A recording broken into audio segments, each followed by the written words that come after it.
অস্ট্রেলিয়ার বিপক্ষে প্রথম ওয়ানডে সিরিজ জয়ের জন্য এবারই সবচেয়ে ভালো সুযোগ দেখছেন বাংলাদেশের অধিনায়ক।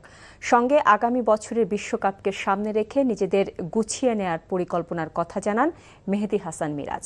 এদিকে বাংলাদেশের মাটিতে সিরিজ নিয়ে রোমাঞ্চিত অস্ট্রেলিয়ান অধিনায়ক জশ ইংলিশ। মিরপুর স্টেডিয়ামে ৩ ম্যাচ সিরিজের প্রথম ওয়ানডেতে কাল বেলা ১১টায় মুখোমুখি হবে এই দুই দল। মমিনুর রিপনের রিপোর্ট। ১৫ বছর পর ঘরের মাটিতে অস্ট্রেলিয়ার বিপক্ষে ওয়ানডে সিরিজ খেলতে যাচ্ছে বাংলাদেশ। যে দলটির বিপক্ষে মিরাজদের অতীত ইতিহাসটা একেবারেই হতাশার। মুখোমুখি ৪ ওয়ানডে সিরিজের সবগুলোতেই হোয়াইট ওয়াশের সঙ্গী হয়েছে বাংলাদেশের। আর দুই দলের খেলা ২২ ওয়ানডেতে মাত্র একবারই জয়ের হাসি হেসেছে লাল সবুজরা।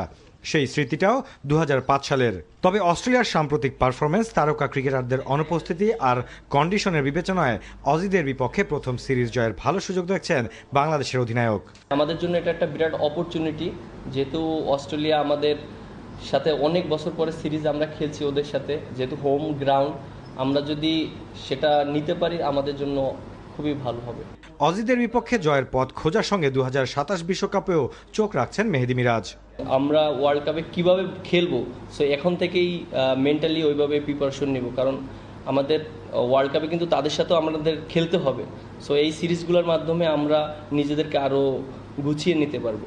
এদিকে ২০১১ সালের পর বাংলাদেশের মাটিতে ওয়ানডে সিরিজ খেলা হয়নি অস্ট্রেলিয়ার। তাই এই সিরিজ নিয়ে রোমাঞ্চিত অজি অধিনায়ক Josh Inglis. Travis Head, Mitchell মার্শদের মতো অভিজ্ঞতা না থাকলেও দল নিয়ে আশাবাদী সফররতরা। এটা খুবই রোমাঞ্চিত হতে যাচ্ছে। বাংলাদেশ অস্ট্রেলিয়ার মধ্যকার খেলা সচরাচর হয়ে ওঠে না। ভিন্ন কন্ডিশন হওয়ায় দলের সবাই বেশ আগ্রহী। ছেলেরা মুখিয়ে আছে বাংলাদেশের বিপক্ষে খেলার জন্য।